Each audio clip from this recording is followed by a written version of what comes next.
സങ്കീർത്തനം 101. രാജാവിൻ്റെ പ്രതിജ്ഞ. ദാവീദിൻ്റെ കീർത്തനം. ഞാൻ കരുണയെയും നീതിയെയും കുറിച്ച് പാടും. കർത്താവേ, ഞാൻ അങ്ങേക്ക് കീർത്തനം ആലപിക്കും. നിഷ്കളങ്കമാർഗത്തിൽ ചരിക്കുവാൻ ഞാൻ ശ്രദ്ധ വയ്ക്കും. എപ്പോഴാണ് അങ്ങ് എൻ്റെ അടുക്കൽ വരിക? ഞാൻ എൻ്റെ ഭവനത്തിൽ പരമാർത്ഥതയോടെ വ്യാപരിക്കും. നീചമായ ഒന്നിലും ഞാൻ കണ്ണുവയ്ക്കുകയില്ല. വഴിപിഴച്ചവരുടെ പ്രവൃത്തി ഞാൻ വെറുക്കുന്നു. അതിൻ്റെ പിടിയിൽ ഞാൻ അകപ്പെടുകയില്ല.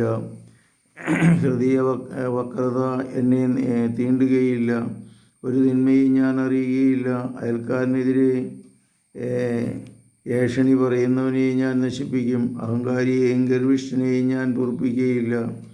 ദേശത്തുള്ള വിശ്വസ്തത ഞാൻ പ്രീതിയോടെ വീക്ഷിക്കുകയും അവർ എന്നോടൊത്ത് വസിക്കും. നിഷ്കളങ്ക മാർഗത്തിൽ ചരിക്കുന്നവൻ എൻ്റെ സേവകനായിരിക്കും. വഞ്ചന ചെയ്യുന്ന ഒരുവനും എൻ്റെ ഭവനത്തിൽ വസിക്കുകയില്ല. നുണ പറയുന്ന ഒരുവനും എൻ്റെ സന്നിധിയിൽ തുടരാനാവുകയില്ല.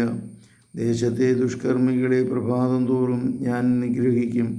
കർത്താവിൻ്റെ നഗരത്തിൽ നിന്ന് അധർമ്മികളെ ഞാൻ നിർമ്മാർജ്ജനം ചെയ്യും. കർത്താവെ, അനുഗ്രഹിക്കണമേ. പരിശുദ്ധ പരമദിവ്യകാരുണ്യത്തിന് നേരവും ആരാധനയും സ്തുതിയും പുകഴ്ചയുണ്ടായിരിക്കട്ടെ. ഈശോ മിശിഹായ്ക്കും സ്തുതിയായിരിക്കട്ടെ.